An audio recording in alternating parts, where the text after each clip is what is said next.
people are dilated, the proximal pressure increases, and in elderly people, the walls have become weak, so they are not able to tolerate this high pressure and they outpouches. Like in case of elderly people, if they remain constipated, the rectum is the reservoir, so the fecal matter will be loaded here, because of which the sigmoid colon is going to get dilated, and because of this dilatation of the sigmoid colon, there will be high pressure here, and this high pressure will force the mucosa to move outwards, and this will result in multiple diverticulas in the colon. Now what can happen sometimes, if suppose there is a hard fecal ball here, it can cause traffic jam at the mouth of the diverticula, and this will become distended with mucus. Again, collection of mucus here, stasis, party, and this party can lead to diverticulitis and diverticular perforation. So this is how the patients can present to us. If we take a look at one of the videos here. Now here in this picture, just imagine that there is a traffic jam somewhere lower down.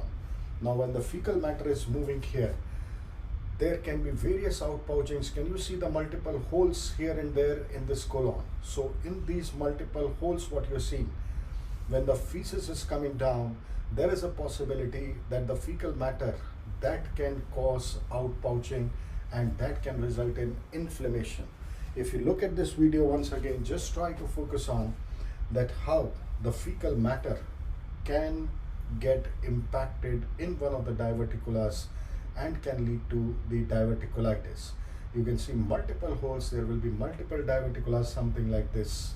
And when the feces is coming from above, it can cause perforation also. So inflammation will be called as diverticulitis, which carries the risk of perforation. Generally, when we talk about these outpouchings, an important thing what you need to understand here is, as you were able to see, there are multiple holes in the wall of the colon. So this condition is generally asymptomatic. There is no problem to the patient, but sometimes it can cause this diverticulitis or diverticular perforation, right? So if the patient is asymptomatic, then nothing is required in the management. But if the patient presents with symptoms, then definitely we have to investigate, and on investigation, if we do a barium enema, in barium enema what we are going to do is, we are going to give the contrast from below, and we can see something like this on barium enema. This can be asked in the MCQs.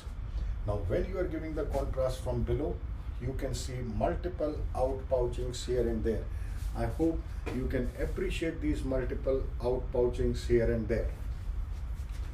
Here also you are able to see the multiple outpouchings. So this is how the diverticulars look like, and this is called as a sawtooth appearance. Sawtooth appearance on barium enema is seen in diverticulosis of colon.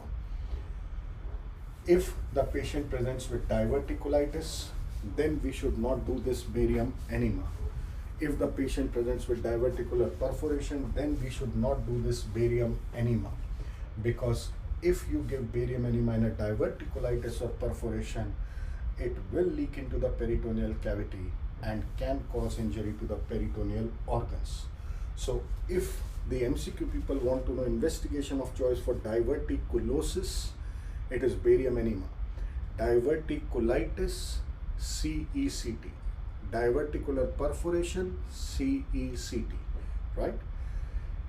In these cases, the management should be, we can remove that symptomatic diverticulus, we can remove that part of the colon which is having these diverticulars, and we can do a anastomosis.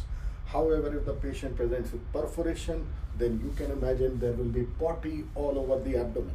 So it will be a case of potty peritonitis all over the abdomen, which can lead to septicemia and patient can die.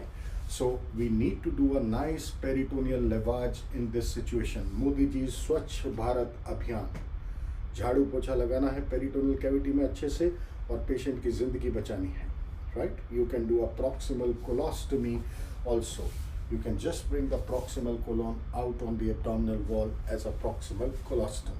So this is how we manage these diverticulas in the colon. Apart from these diverticulas, we can come across, like this is another picture showing the diverticulosis.